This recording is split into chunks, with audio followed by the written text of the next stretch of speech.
VSEPR stands for valence shell electron pair repulsions, and it's a theory that's used to estimate shapes. It is based on the premise that the valence electrons of each peripheral atom will repel each other strongly and therefore cause the peripheral atoms to move as far away from each other as possible. With your VSEPR shapes, you will need to memorize the shapes and the bond angles and be able to determine the hybridizations. So as we're going through this, make sure you're paying attention to how we're getting those bond angles and the shapes, so that way it makes sense to you, so it's not as big of a task of trying to memorize these things. So for the first one, we have BeCl2. So its drawing would look like so. Remember that Be is one of the exceptions. That's why it doesn't have a double bond on it. So to read this chart, this number represents how many atoms are coming off the central atom. So in this case, we have 1, 2. This number is representing how many lone pairs are on the central atom. In this case, we don't have any lone pairs. So when you have 2 atoms coming off and no lone pairs, that's going to result in it being a linear electron pair geometry. Whenever there's no lone pairs on the central atom, the electron pair geometry and the shape or molecular geometry will be the same. So linear, linear. The farthest 2 atoms can be from each other is 180 degrees. We'll come back and pick up hybridization at the end. If we look at a linear molecule, here we have our central atom. We're going to add 2 atoms to it.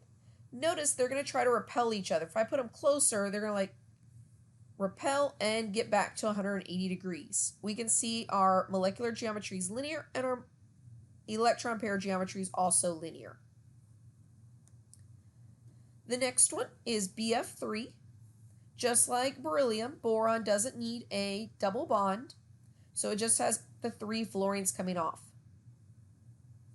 So 3 atoms, no lone pairs, is going to result in it being trigonal planar for its electron pair geometry.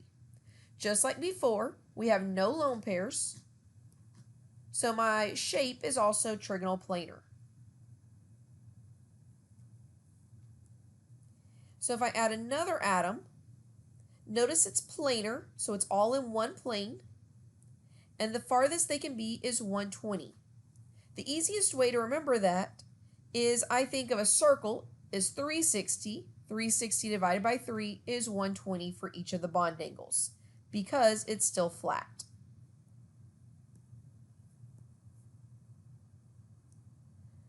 This next one, SO2, sulfur has a double bond because it does need 8 to make an octet. So we have our 2 atoms coming off. But this time I have 1 lone pair. Notice these add up to 3. So that's why the electron pair geometry is still trigonal planar. There's 3 things coming off, whether those things be atoms or lone pairs. So because of that, my bond angle has to be very similar. So that lone pair repels a little bit more than an atom would, making it less than 120. So sometimes you'll see less than 120, sometimes you'll just see a number, which is 118. So this shape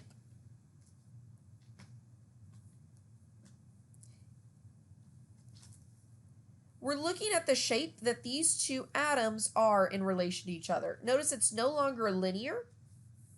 So if I remove this, this is linear. When you add a lone pair, it bends it. So this is referred to as bent. 2 atoms and a lone pair gives me a bent molecule. CH4 looks like so. This drawing is not to scale. It's not showing the angles and it's not showing it in a 3-dimensional way.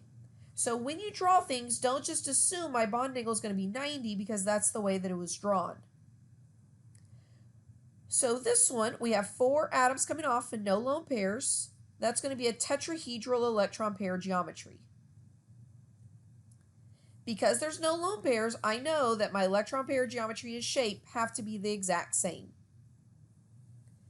So if we look at this one, there's my trigonal planar. Notice it's in one plane. When I add another one though, it needs to go to a 3D molecule. Because if it was flat, it would have bond angles of 90. While if it goes into this three-dimensional plane, then it can have bond angles of 109.5. Every which way it goes, it's always 109.5.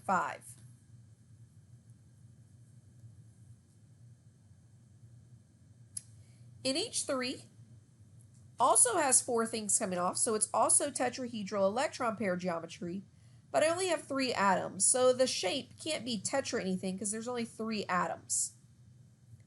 So if I remove one of these and replace it with a lone pair, notice I have a triangle and it kind of looks like a pyramid. So that's why it's trigonal pyramidal. That lone pair pushes those atoms down into a pyramid shape. But it does still have 4 atoms 4 things coming off, so my bond angle should still be around 109.5. So sometimes you'll see less than 109.5. In this case, we're going to say that it's 107. If you look at the simulation, it's saying that it's still 109.5. So each textbook and reference is going to be slightly different, but it's always around 109.5. The last one on this page, H2O, we've replaced another atom with a lone pair, but again, we still have 4 things, so it's tetrahedral electron pair geometry. But our shape, we have 1 lone pair, 2 lone pairs. Notice we only have 2 atoms.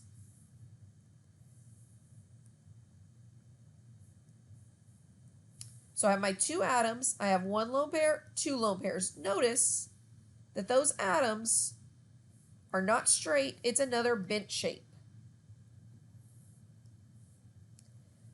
So these 2 are both bent.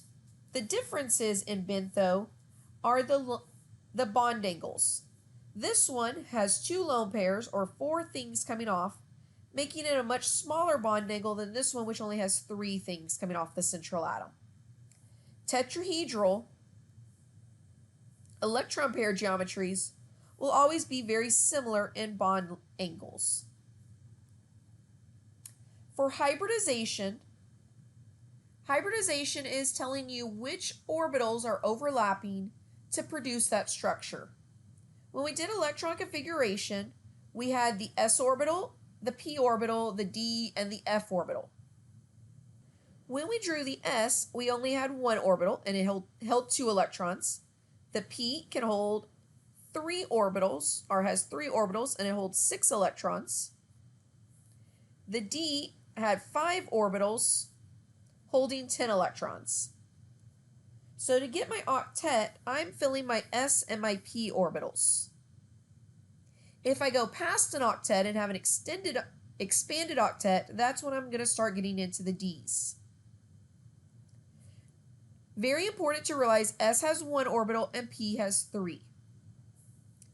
So looking back at my table, so I'm going to be counting how many things are coming off of this central atom, things being atoms and lone pairs. So I'm going to start counting sp. So this has an sp hybridization. The next one, I have 1, 2, 3 things coming off. So that's s, p1, p2. P can go up to 3 because there was 3 orbitals. The next one has 1, 2, 3 things coming off. So that's s, p1, p2. It didn't matter that one was an atom and one's a lone pair. If they have the same electron pair geometry, they're going to have the same hybridization and very similar bond angles.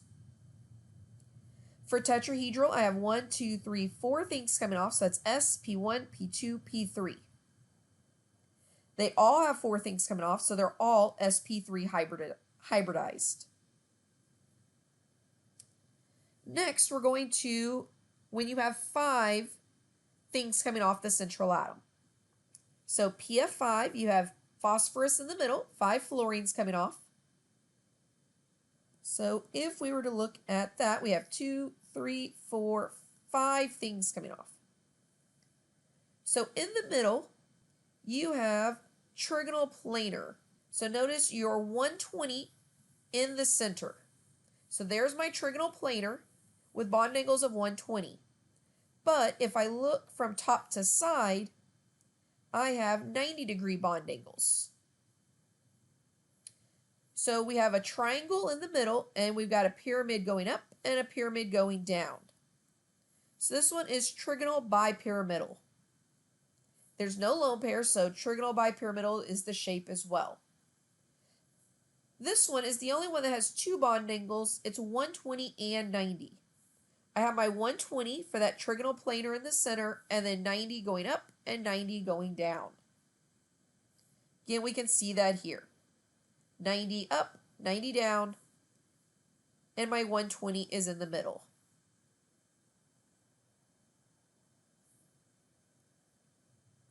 For hybridization, this has an expanded octet, 10 electrons on phosphorus, so that's S, P1, P2, P3, and then we have to go to the Ds, so sp3d. Here's SF4. In this case, sulfur has extra electrons, which go on the central atom, and there's 5 things coming off, so we know it's got to be a trigonal bipyramidal shape.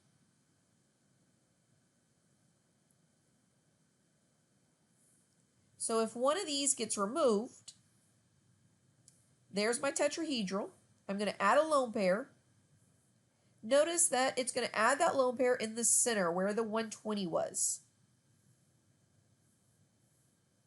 So that lone pair is going to go on top to make this make sense. And then notice that it kind of looks like a seesaw. So that is the name of this shape. So molecular geometry is seesaw, electron pair geometry is trigonal bipyramidal. I still have my 90 degrees, and my 120 is in the middle. So seesaw, and it's 120 and slightly less than 90. We still have 5 things, so sp3d. We have our ClF3. Now I have 2 sets of lone pairs on the central atom. There's still 5 things coming off, 3 atoms, 2 lone pairs, so trigonal bipyramidal.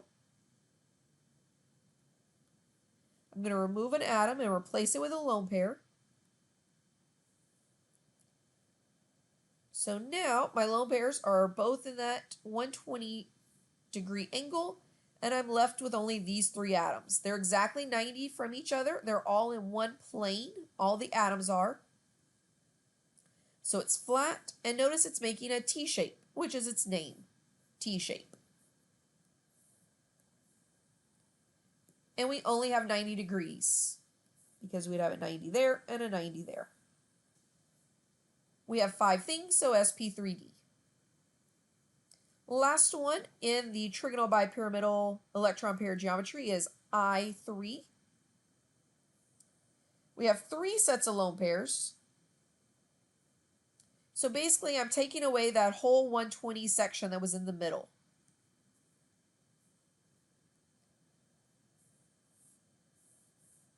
So take away another atom, put another lone pair in there.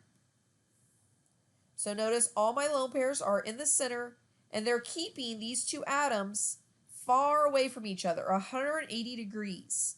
So we're back to being linear. The only time when you have 2 atoms and any number of lone pairs that it's going to be linear. All other times when you have 2 atoms and a number of lone pairs, it will be bent. Since it's linear, it's got to have bond angles of 180, and there's still 5 things coming off, 2 atoms, 3 lone pairs, so it's got to be sp3d hybridized. The last set of shapes is going to be when you have 6 things coming off. So like sulfur hexafluoride.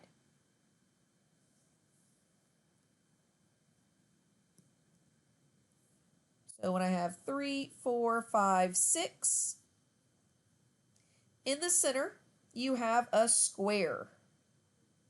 So here you can see my square. My square has 90 degrees angles. And then from top to that middle is 90 degrees. So every way is 90 degrees. And its name is octahedral or square bipyramidal because I have my square in the center, pyramid down, pyramid up. So octahedral or square bipyramidal. Many times on tests, it'll say octahedral, but if I'm writing it, I like to do square bipyramidal because I can see there's my square, my pyramid up, and my pyramid down. Sometimes people get this one confused with the trigonal bipyramidal, but there's my triangle, pyramid up, pyramid down. So in order for it to be a square bipyramidal, I have to have 6 things because I have to have the square in the middle, a way to get the pyramid up, and a way to make the pyramid down. So this one had bond angles of 90 degrees, and hybridization is sp3d2.